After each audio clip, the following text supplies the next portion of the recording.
looking at and discussing. Elena. Hi, Ken. I want to ask you about the House budget bill. So, does the president agree with Republicans behind this bill that Medicaid work requirements should be implemented as soon as 2026?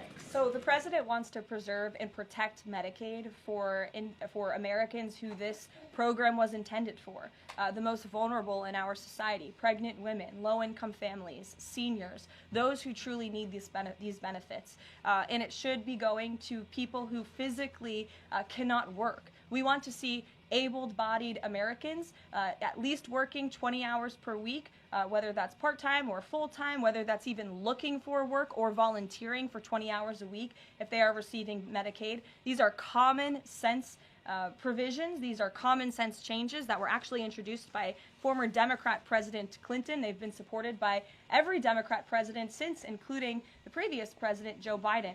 But again, these are common sense reforms to ensure that those that this program was intended for receive those benefits. And then just a quick follow-up.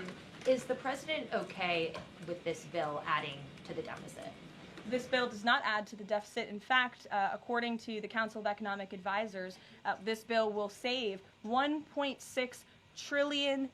And the president absolutely understands and hears the concerns of fiscal conservatives and of Americans who want to get our fiscal house in order. That's what the intention of this bill is. There's $1.6 trillion worth of savings in this bill. That's the largest savings for any legislation that has ever passed Capitol Hill in our nation's history.